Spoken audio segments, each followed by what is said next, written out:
Okay, so we are recording now, and the topic is the essay that I wrote on my website, now entitled "If I Had Big Funding," and it addresses the idea that perhaps I've gone about this all wrong by trying to do it alone. Interactive storytelling is big technology, and there was just no way I could get it done working alone. And so what would happen, would it be more possible or more likely to succeed if in an imaginary situation there was tons of money and lots of people to hire and so forth? So that's the basic issue of the essay about big funding. So I'm opening the floor to general discussion. Hello. Hi, Lorenzo. Hello, Lorenzo. Any comments, questions, or arguments regarding that essay?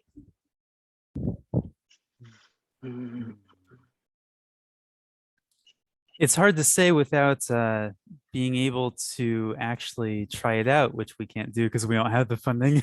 Yeah.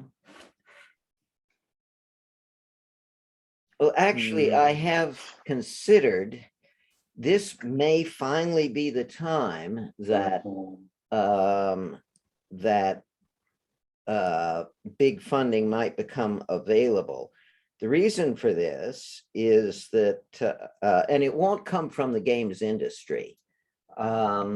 Games industry is quite happy just making its profits on its existing designs. So I don't think we'll see any change coming out of the games industry. But there's a much bigger problem that the big, the monster companies are facing, and that has to do with the next big thing. That is, everything available, everything that we can imagine doing has been done. We're not going to have any big new improvements with smartphones or personal computers or internet websites or, commercial models. And basically, we've reached a point of, I won't call it stasis, but in technological terms, we're pretty much, at this point where we are only filling in details. And the big companies have all learned, and by big companies, I mean Apple, Amazon, Google, Facebook. Those big companies all know that their future hangs on coming up with the next big thing, and whoever is the firstest with the mostest is going to dominate that big new thing. So what's that going to be? Well, some people think it might be cryptocurrencies, but that doesn't seem terribly likely. Some people think that it might be Web 3.0, which Facebook is betting on that, the idea of, the metaverse. And, well, that's the problem. Nobody can really specify what they mean by metaverse. The best they can come up with is the notion of a 3D world in which you put your goggles on and you can wander around in this metaverse, and there are shops, like Amazon shop and shops for books and shops for all sorts of different things. Again, the metaverse concept has not really taken up. Hi, Naz. Metaverse concept, again, there's some interest in it, and I think Facebook is the only big company that is enthusiastic about it. Everybody else is sort of saying, well, yeah, that might be the case. And yeah, we have a department dealing with that. But I don't think anybody other than Facebook is willing to bet billions on the subject, on the possibility, which is why I believe it might be possible to approach some of these big monster companies and say, well, what if the next big thing is going to be interactive storytelling? That is, we're now reaching a point where it is conceivable that with a big team, you really could make it work. So that's the thinking I have. I haven't taken it any further. Any comments? I guess something I was curious about in terms of funding. When you founded Storytron, where did you go to find that funding? My bank account. Storytron was completely self-funded. So, which is why I was able to hire some people for some artwork and for some excellent programming. A fellow in Uruguay, Brazil, did some magnificent coding on the lizard that allows you to see the entire progress of the developing story.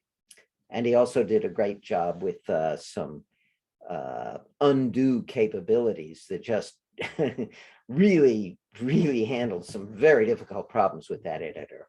So, but that was about it.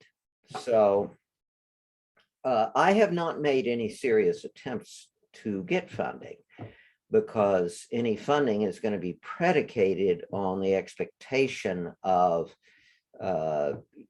rapid commercialization.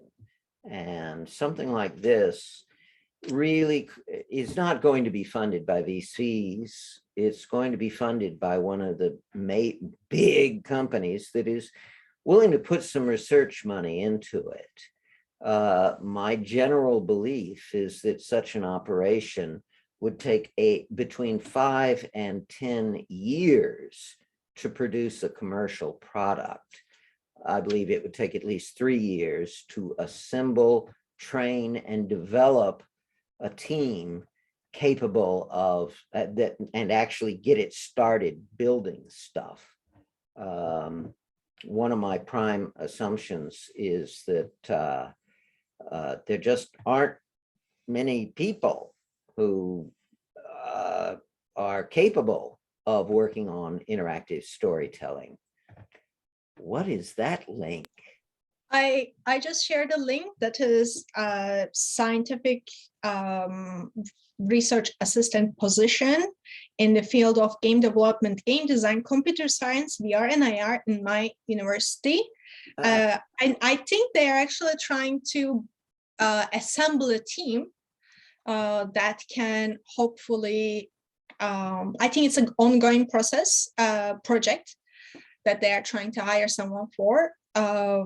That's hopefully, I think they will create the dream team of research for such things, because I'm also very concerned of where our future is going. And I'm going to apply, but I don't have the credentials, just in case if someone is interested in the job and also interested in where our, I don't know, future is going and what we can do with the future of VR and AR technologies.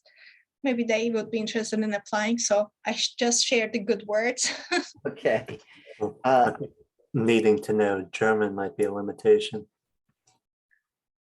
Oh, by the way, I've heard that they are not strict about the things they put down there. So, yeah. Yeah, I've called the number, but it's in German and I don't understand what they want.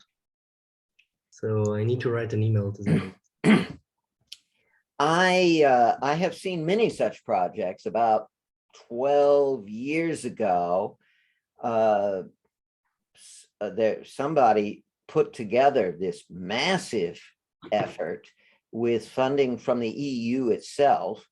It was a consortium of universities attempting to do interactive storytelling, and they put together people from all over the place, and they worked on it for a couple of years, and it got nowhere.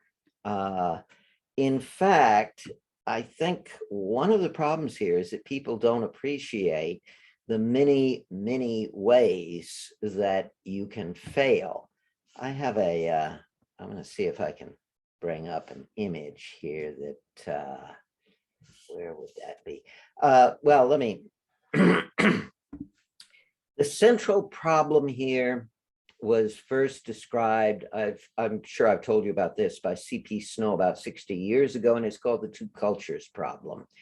And the idea being that we've got arts and humanities on one side, science and technology on the other, and the two sides have nothing to do with each other. Basically, they, the science and technology people tend to hold the arts people in contempt, well, artsy fartsy, soft, these people don't know how to do real work and so forth. And the artsy people, well, they're not too enthusiastic about the science people, and they certainly do not like science, math, technology. They really try to avoid it. So the problem, though, is interactive storytelling sits at the conjunction of those two fields. You cannot do it with just science and technology people. You cannot do it with just arts and humanities people. You've got to somehow get past that problem. Now, at this point, I really do need to find that image. That would be in here, I believe.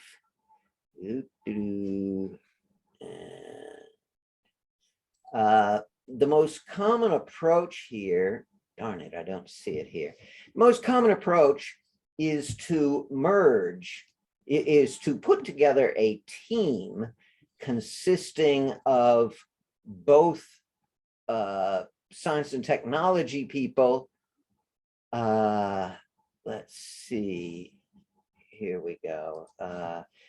A team consisting of both science and technology people and arts and humanities people. And that doesn't work. It has never worked. Darn it, it's not here either. We really need to be able to search a computer for by image type. There it is. Here, let me make it big and then show it to you. The problem with those attempts to put together the, let me see if I have some of the lead ups. No, I don't. Okay, the problem with the attempts to put together these teams is that they merely tacking together different people doesn't really do the job. How do I'm trying to figure out how do I show, You click on share your screen, the green yeah, button. where's share screen? Is it start share?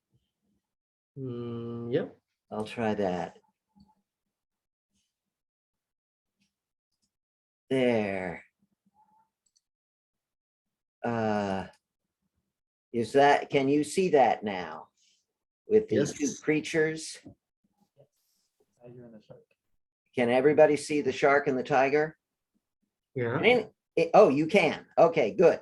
This is what happens when you put arts and humanities people together with science and technology people. You still don't make any progress because each one has expertise in a completely different field. And so their mutual expertises are useless. Now, the solution to that, let me see if I can find it, is, wait, yeah. is this. We need to teach tigers to swim. I think that's the only way to do it. And when I say tigers, I mean arts and humanities people. You're not showing the image. Yeah. Oh, we I'm know. sorry. I'm sorry. Screen sharing. Come on, stop. Stop sharing. We are yeah, seeing one screen. You're not seeing the screen share? We're seeing the shark with the tiger. Oh, just the tiger. No, shark plus tiger. Oh, that's darn it. You are such a badly designed piece of software. Come on, come on, come on. There and there. I think it froze. I think your screen sharing froze. I'm going to say stop share, and then I'm going to say start share. There, jeez. What a stupid piece of software. There, is that visible? Yeah. Yes. This is what we need.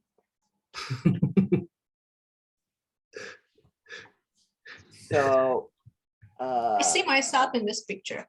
yep. Because now this is going to be hurtful for some of you, but artists are born, but programmers are made. That is, I think, my experience over many years. I've worked with people on both sides. In general, the technical people have more difficulty embracing and learning the arts side than the arts people have learning the programming side. I really don't know why this is the case, but it has certainly been my experience. Now, partly this is clearly because let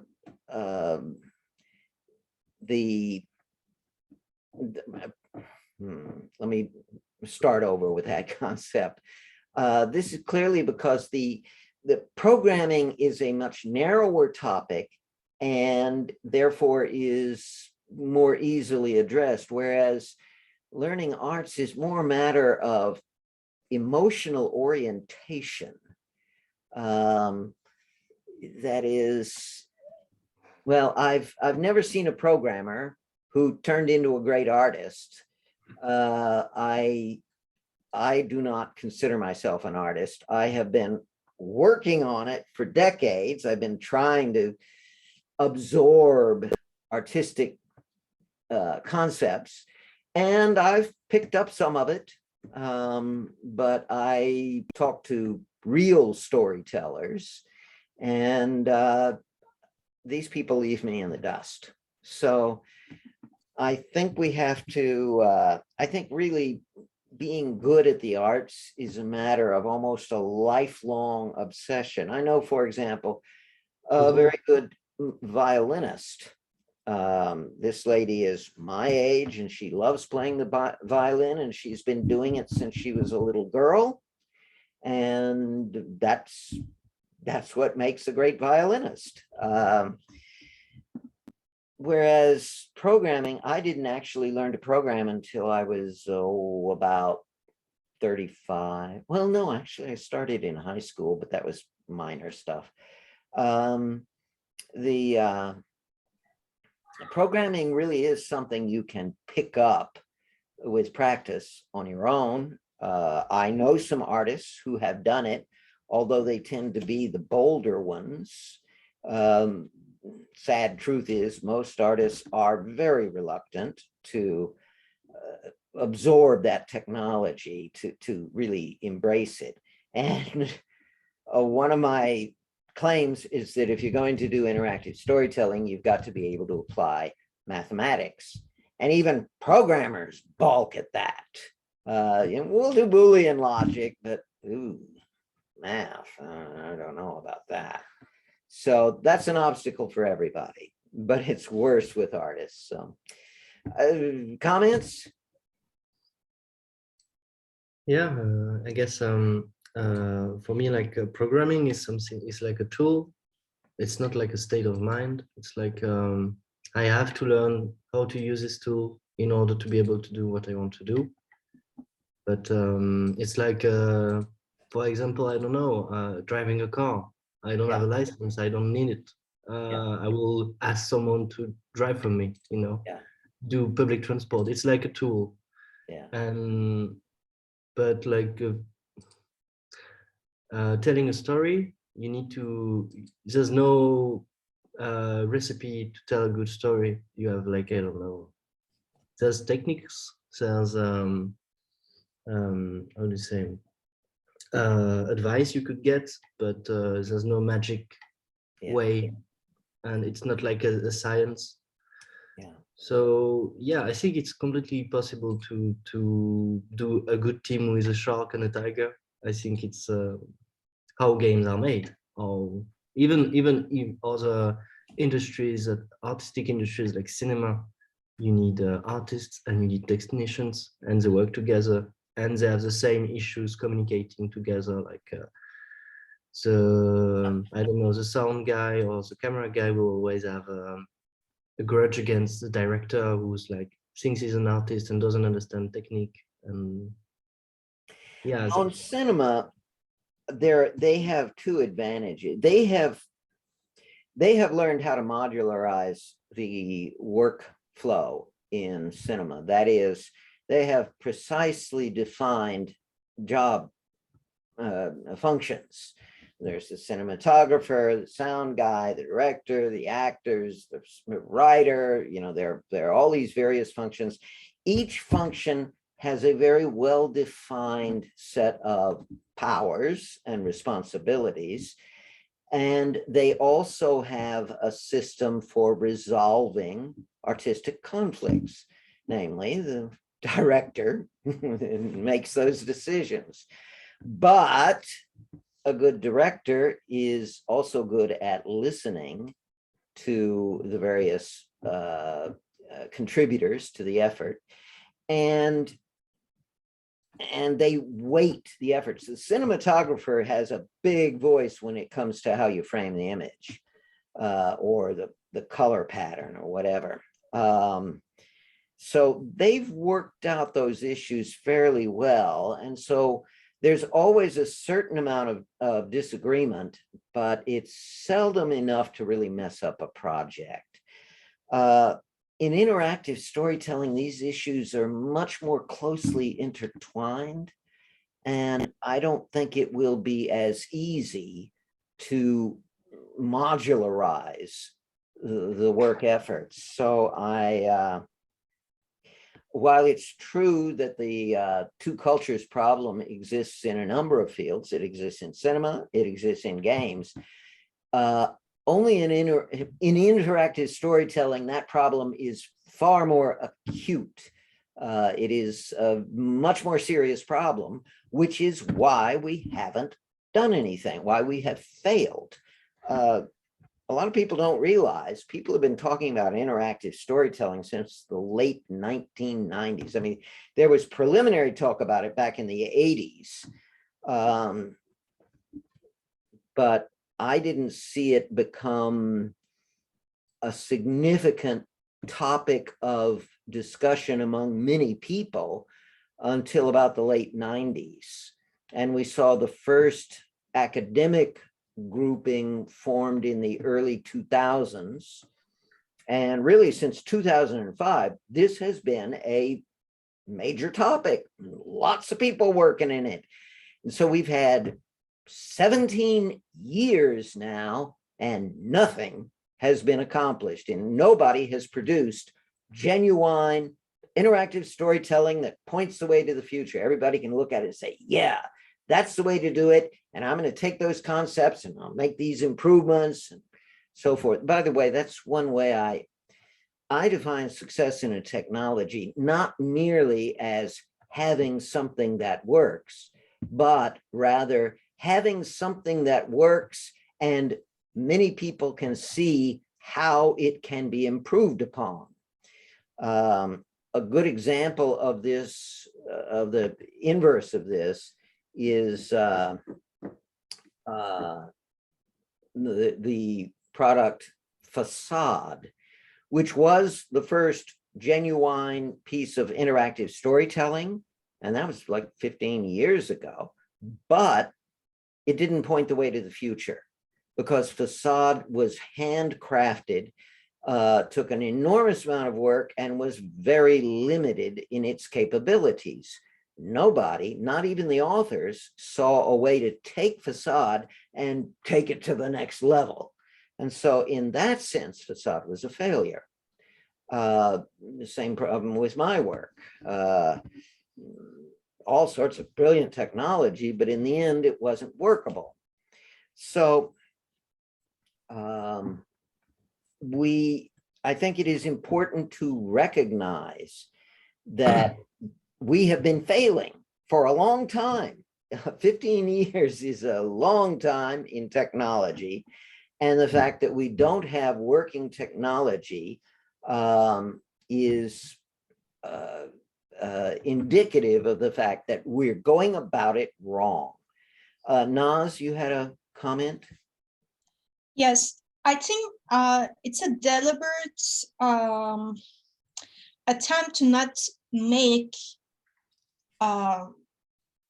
storytelling interactive, because in our world, stories are being told as propaganda purposes, to sell stuff, to or to give a little bit break from this world.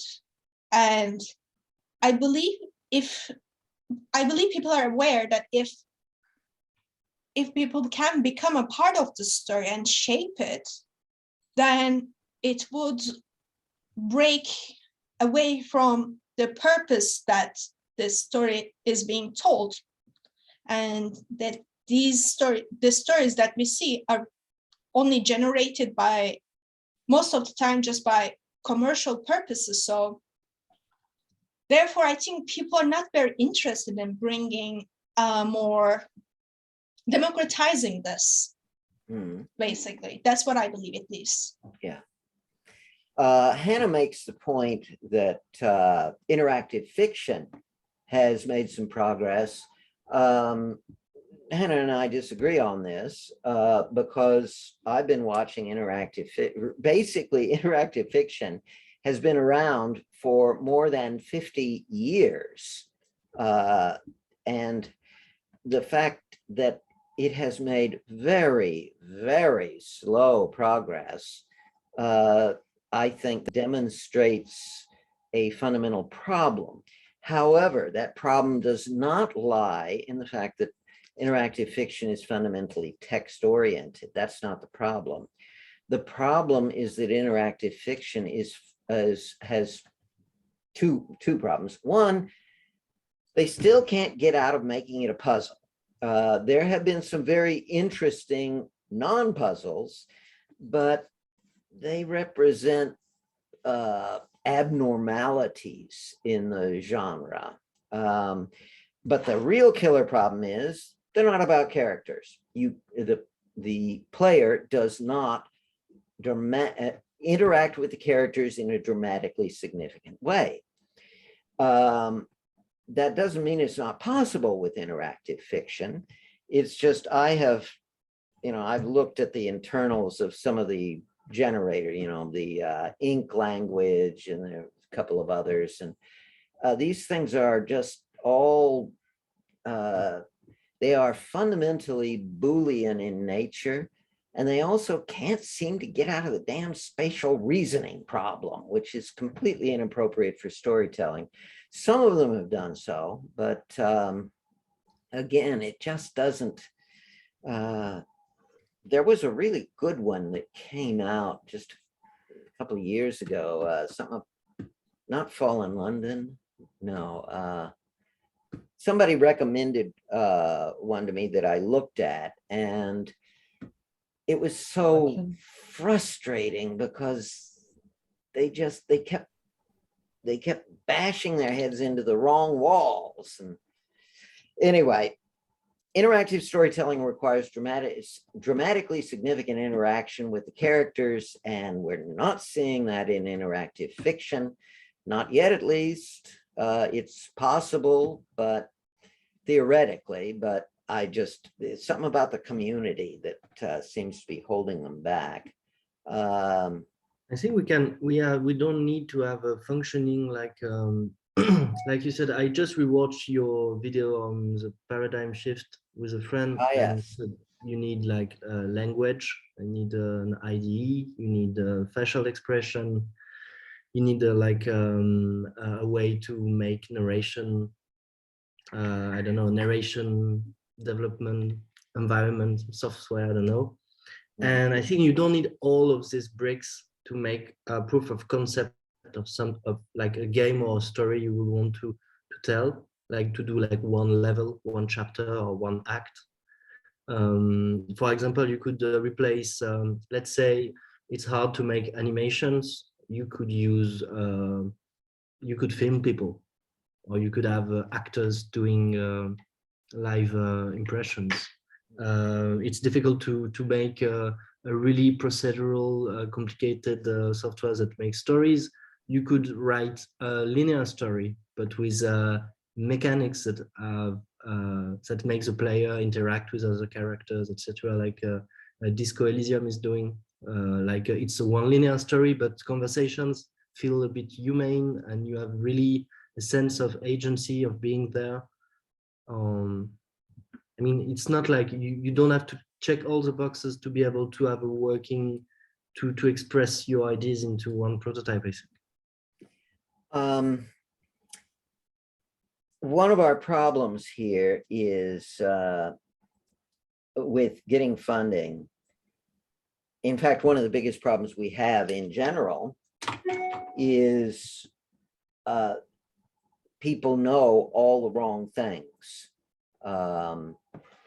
That is a good example, which I've talked about frequently in the past, is the spatial reasoning thing. There's just this mindset of spatial reasoning. It just, people automatically think in terms of, okay, here's where you are, and you move around in this space and find things and encounter people and so forth. And it's all done in a spatial environment. And this is a good example of the difference between the science and technology people and the arts and humanities people. There is absolutely no spatial reasoning in stories, none whatsoever. Stories don't have space, they have stages. And yet the games industry just can't get out of that line of thinking. It's part of their worldview. And so in going to a funding person, if you're talking about interactive storytelling and there's no spatial component, they're immediately confused, like, well, what the hell are you doing then? And so there's so much that has to be unlearned, especially not just among the programmers and such, but among the funding people too.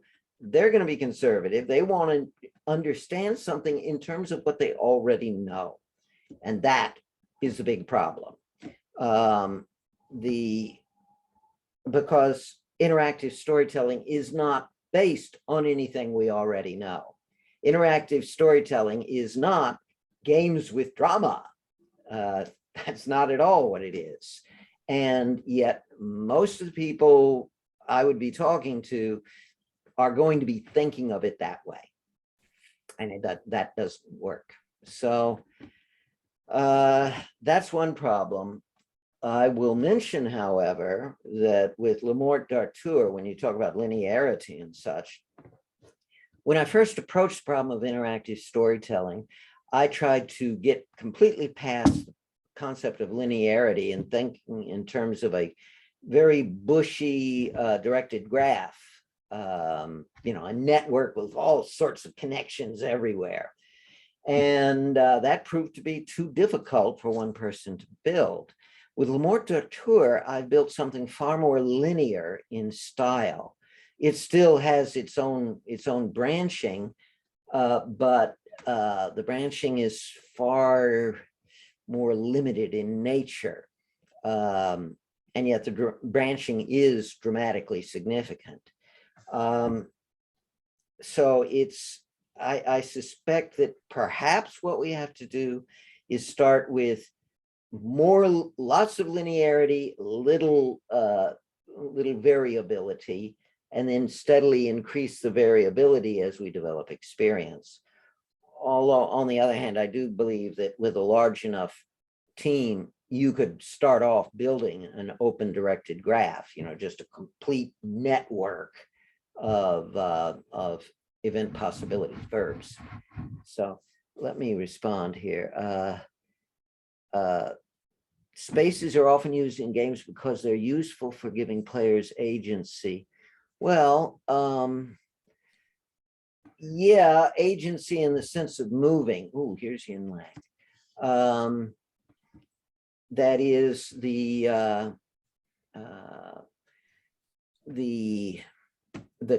you can move around. Yeah, sure. You got all sorts of choices. I can go north, south, east, or west, up or down, or whatever.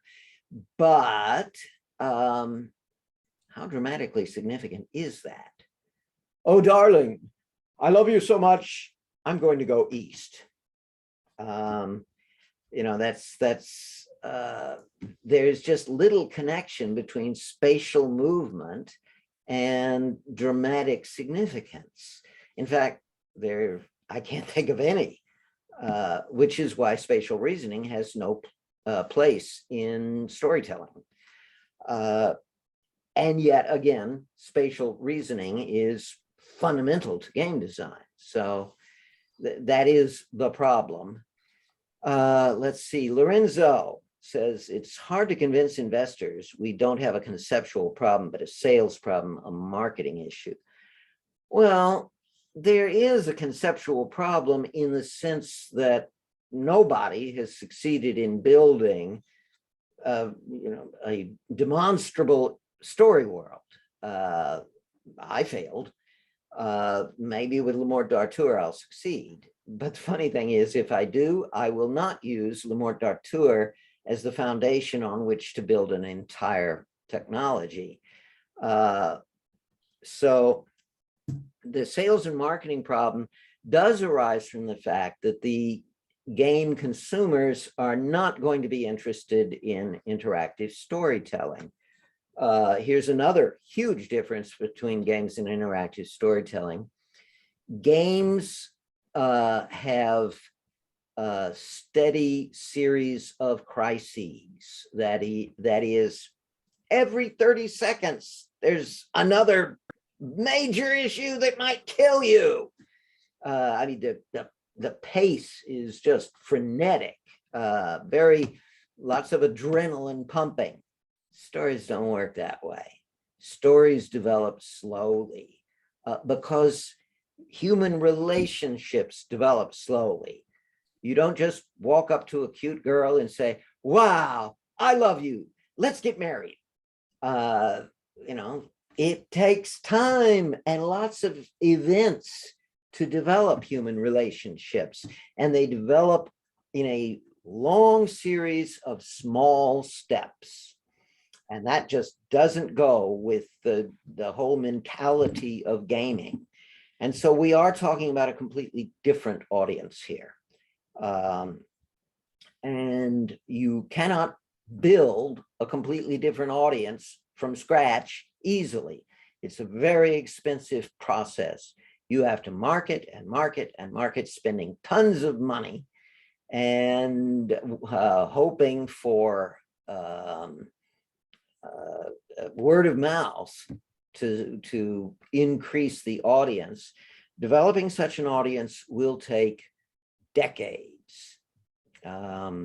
If you look at gaming, for example, I mean, games are even easier to sell. It's really obvious what would make them fun.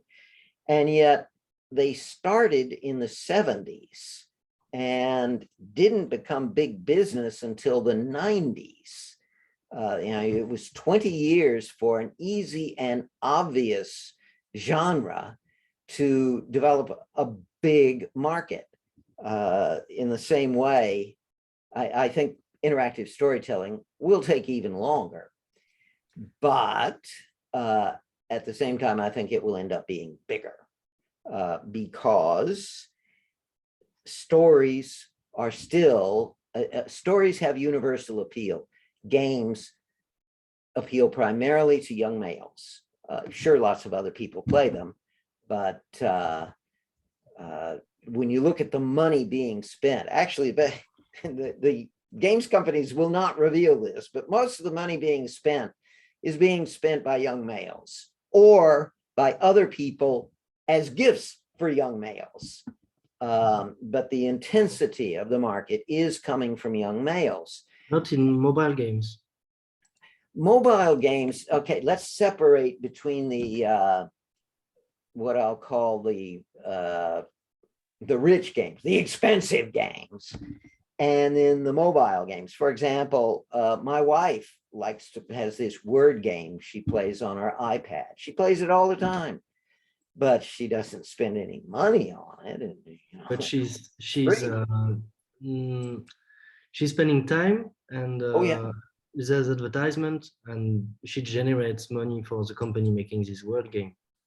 actually not very much at all. The problem is that most of the people who are, I mean, there are old people who play games. They tend to play simple games and a lot greater emphasis on word games, but they're not big purchasers. Advertisers do not find these people as very lucrative. Well, I don't know, Solitary on Windows, now you've got ads in Solitary. Oh yeah, they do ads, but And it's interstitial, so it's like 30-second ad. It's worth, I don't know, 10 cents maybe. yeah. The problem is the advertisers are most interested in people age about 20 to 40. That age group is the most lucrative because these people are in a phase of life where they are buying, we need a washing machine, we need a dryer, we need a car, we need a house. They're just buying lots of stuff. You reach a point, I'm at a point in life where I haven't gone to a shop, I haven't gone to a mall in 10 years. I do occasionally buy things. Why, yesterday from Amazon, I got my can of powdered Teflon, which is used to lubricate door handles. Cost all of $8. Nowadays, in terms of purchasing a product, my big question, or my first question is not how much does it cost? My first question is, do I have enough time to use this thing? I've got all sorts of crap everywhere that I just haven't used in years. I need to sell it, get rid of it. This is very much the case with people past about age 60. So advertisers aren't interested in this group, and so sure, we'll put some advertising on our little word game, but really we're hoping that maybe 1 in 100 of the or 1 in 1,000 of the old people might actually play something, or perhaps there will be some younger person who'll play it. It's the money in the games industry is coming primarily from young people, or young males. However, young males, in terms of overall spending capacity, are a subset of the population. If you really want to talk about mass market, you want to talk about stories. Either now, movies skew towards the young. That is, movies are stories, but they do tend to be their audience is primarily young people. If you want to reach older people with movies, you need the more serious, tragedies, stuff like that. But old people do do consume video in various forms. You'll see that mostly in some of the more minor stuff on Netflix and Amazon and so forth. The stuff that doesn't reach 50 million people, but pulls in enough people to make a return on its investment. That's a very difficult market to approach, but there are people in Hollywood who know how to do that. But the general market also reads novels. And there are lots of different kinds of novels, crime novels, the bodice ripper novels. Boy, those really rake in money. That's a machine. You just keep pumping them out and they keep buying them. There are a great many subgenres within the paper fiction field, but they reach a wide range of, I mean, we have stories for kids and so forth. So all in all, storytelling is fundamentally a larger market than games.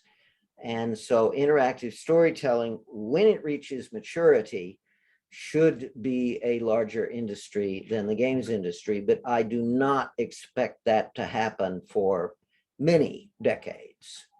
Let me answer some of the other points that have been made. I've fallen way behind you guys here. Yes, not all IF is spatial based. Yeah, Twine choice script. Yes, those things, and they're still showing developmental progress. There is an evolution going on with them that I don't see being very rapid in traditional interactive fiction. They still have a long ways to go, though. Lorenzo, eye rolls, audiovisual. Lorenzo, what is this link to? There's you told about like nobody's working on making, I don't know, great storytelling. I read a book about how to write an interactive scenario. It's about making games and serious games, escape games, and it's written in part by people who made interactive fiction that are not text-based, but like with actors, motion capture. They issued the face problem with taking actors and making them do facial animation, like the Quantic Dream team who made Heavy Rain, Beyond Two Souls, Detroit Become Human, with big production, like $100 million budget. And also people who are more indie, like Fibrotic, someone who made Out There. It's like a more text-based with characters and drawings. I don't know, Telltale Studio who made like The Walking Dead, made an adaptation of a comic book into a story where you have choices, agency, etc. And so they're talking about directed graph of scenario when you don't want exponential graph that makes a game impossible to finish, but you could have like, I don't know, a graph where the player makes one big choice and it will move out the, I don't know, you could have different kind of graphs like that. I don't know. Okay. Does it have an English translation? No. Oh, oops. Okay. No. Let me point out the acid question that I ask about almost all of these attempts is, what are the algorithms? Because ultimately choices, this all depends on the algorithms you build. And I don't see many people even thinking about algorithms. The most they're willing to do seems to be simple Boolean stuff, which is not a significant algorithm. Chris, you're actually building real algorithms, right? Yeah, I mean, I did that some in Machinations and especially in Revolution Diabolique, which the game that I'm coming out with from Choice of Games, hopefully around the end of this month or so. But Sasha's been raising his hand also to say something. Oh, I'm sorry. Go ahead, Sasha.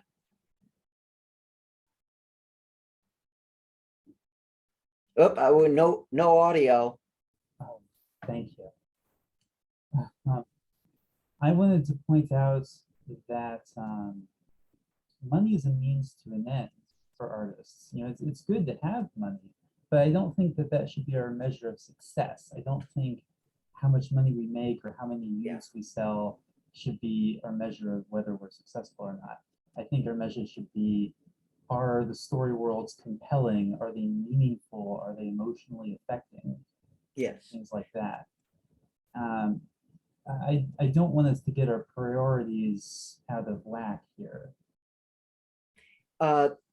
This gets, see, if interactive storytelling were an individual effort like writing novels, that would be the only consideration, not just the primary consideration, but the only one.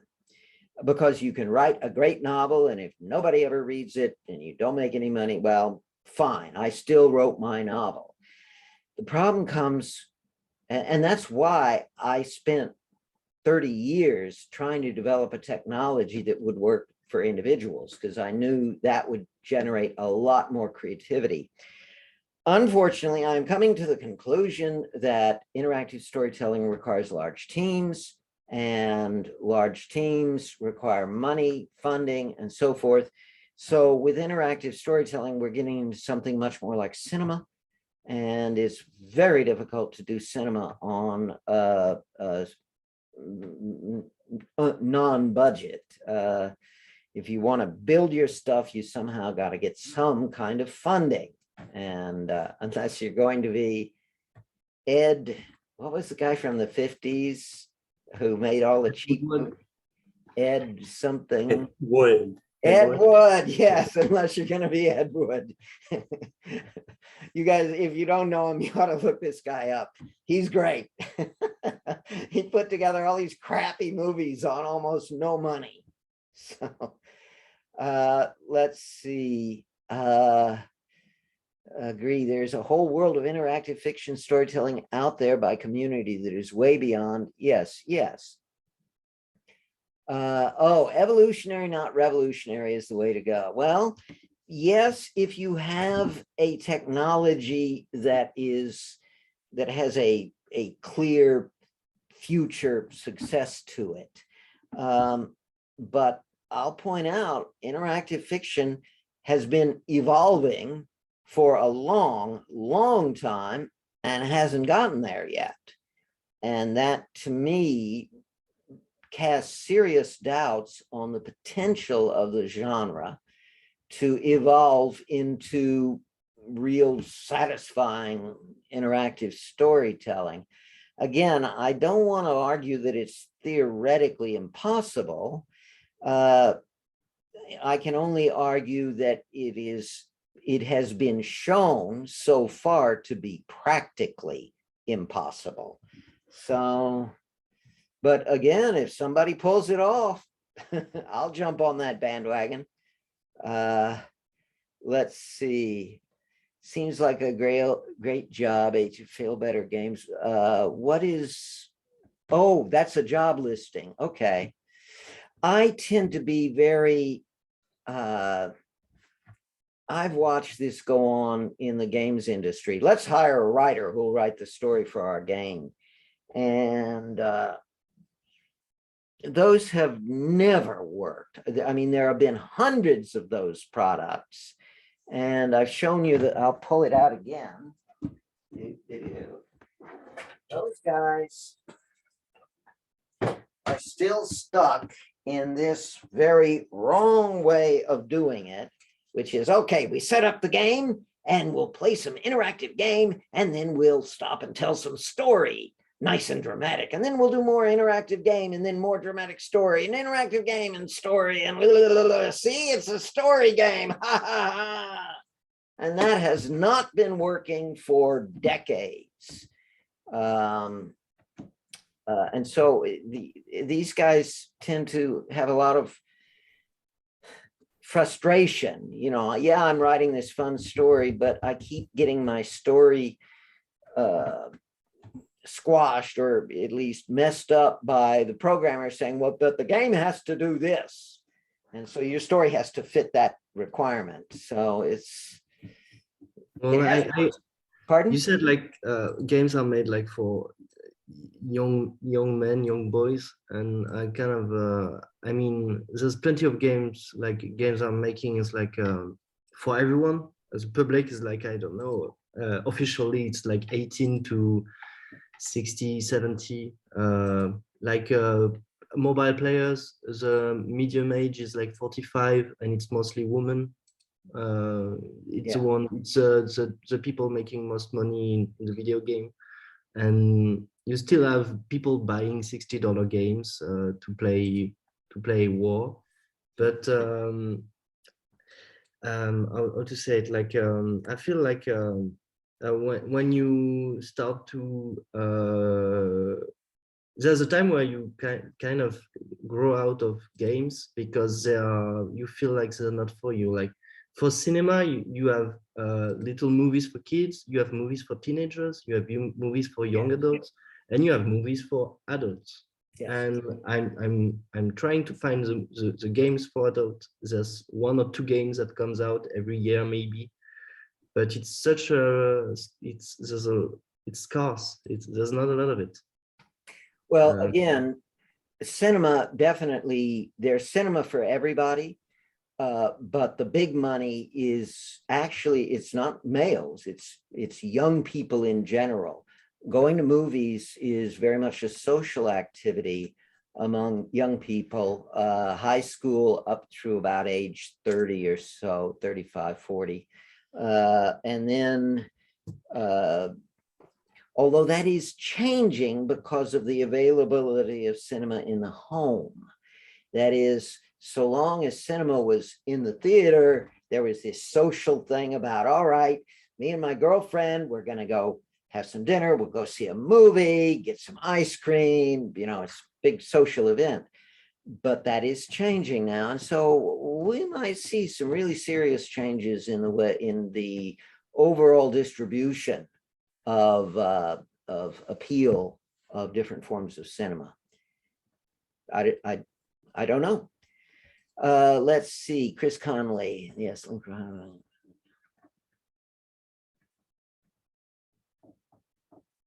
There, who would never upgrade. Okay. Okay. Yeah, that is an interesting problem about how long it takes to play one of these games. Interactive storytelling is going to be a lengthy experience, and that is going to discourage some people. But if you can at least keep it interesting, that is, you know, how do you have interaction that just keeps going on and is interesting, but is developing slowly? And I think I have solved that problem with Le Morte d'Arthur, at least at a very simple level, and that is to include exposition, lots of exposition interspersed among the, so instead of game story, it's more exposition, interaction, exposition, interaction. And that is promising. I think it might work, but again, it will take a considerable amount of development before we can determine its overall variability. Darn it. I don't see, people mention that some people are raising their hands, and yet I'm not seeing that on my little panel. On the window. It shows up on our video screen up here. Oh, That's that's okay. Well, Naz, go ahead. I monitor the little thing along the bottom that usually tells me. Whatever, Naz. Okay. As how we consume cinema is changing, in our studies at CGL, I'm also discovering that how the games are being sold or available to the public is also changing as now there's these passes where you can buy, like subscribe to a pass and get many games all in once. You can play one game and like when you finish it, because it's a short one and they are still being produced for the, I don't know, next mission or something. And that's going to be hopefully available in 3 months. So you know that in 3 months time, you will be able to continue playing this game. There are many such subscription-based business models in games industry are being right now practiced, which makes me think that why not we can apply these things to interactive storytelling products, such as because it's too big to create all in once and make it available before you run out of your financial means to keep working on it. Why not do an episodic version of this, and then the more interest you raise, the more subscribers you get, the more financial means you'll have to make your team bigger and work on it bigger. I don't know. It's just my 2 cents on the subject. Okay. Chris? Yeah, like I just wanted to say something about team for interactive storytelling. Like, I don't think it necessarily requires a team, but doing it solo, basically you need an engine which implements at the core level the ability to make a procedural reactive narrative. And you need to have a dev tool which supports the author, that helps them to create a lot of verb logic and define a bunch of characters and variables quickly. Yeah. I feel like Storytron was able to provide the former, but SWAT, the story world authoring tool, wasn't great at the latter. It's just really slow to define everything, especially the verbs, and link them. Yes, a lot of work. So let's see, working my way down through the chat comments. I'm going to disagree with Hannah Logston again on the point that Boolean or arithmetic representation is not a matter of concern. Boolean is 1 bit. Arithmetic is 64 bits. You can have a photograph done in pure black and white, no grayscale, and it can be a nice photograph. But a photograph done in 64,000 colors or 21 million colors is almost certainly going to be a better looking photograph, unless of course you're doing some interesting artsy thing with noir, very dark shadows and bright lights and so forth. But there are specific counterexamples, but in general, I think it is safe to say that images in 64 bits, or actually 32 bits, are better than images in 1 bit. And by the same token, I would argue that story worlds built with 64-bit resolution are in general going to be more dramatically interesting than story worlds built with just 1 bit of resolution. Let's see. They were movies, so your conclusion is incorrect. I'm not sure what that refers to. Technology like informed group script dialogue, it's already there. Again, I don't see the reference. Twine and Inform, it's like software to make interactive story. Yeah. I don't see the reference, the previous comment, which it's being. But as long as the user's experience is rich and interactive to them, Booleans that achieve the same as algorithms or arithmetic. Again, it's a matter of resolution. You can have a dramatic world in which boy meets girl, and either girl punches him in the nose or goes to bed with him. That's one bit of dramatic resolution. If you have more bits of dramatic resolution, you can have relationships that fall in between those two extremes. So it's Boolean logic is insufficient, I think, to meet the needs of drama, because drama relies heavily on subtlety. And there is no subtlety in a Boolean universe. Well, we are way over time here. I'm going, oh, Sasha, you want to make the last statement here? Yeah. I wanted to mention that even if the algorithms have a relatively low resolution under the hood, if your writing is good, the writing can have a higher resolution, so to speak. So like you can have subtlety in the dialogue spoken by the characters, for example, even if under the hood there's only one bit determining success or failure, or something along those lines, or Well, one variable. Yes, there's certainly a fundamentally Boolean aspect to the user's choices. We're not going to be giving the user 21 million options. Typically, we'll give them 2 or 3, so there's only 1 or 2 bits of resolution on the options available to the user. However, we also recognize that there are going to be a great many of those, and those can be used to build up an arithmetic value. Here he did 0.2, and there he did -0.1, and here he did one at 0.3, and we keep adding the numbers up. I suppose theoretically you could build a gigantic Boolean expression.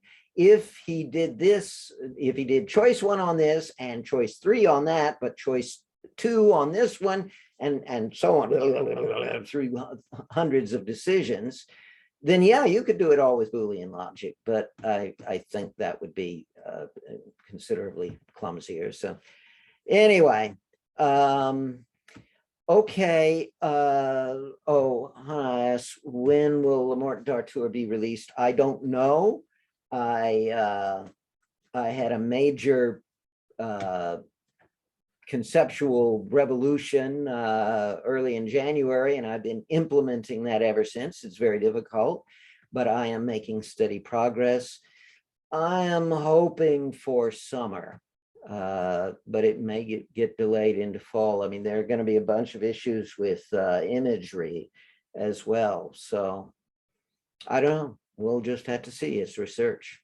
So, okay. Well, thank you, everybody. And I'll see you next month. If you have any suggestions for topics to discuss, please email them to me. And we'll talk again at the beginning of March. Thank you, Chris. Yeah. Bye. Bye-bye.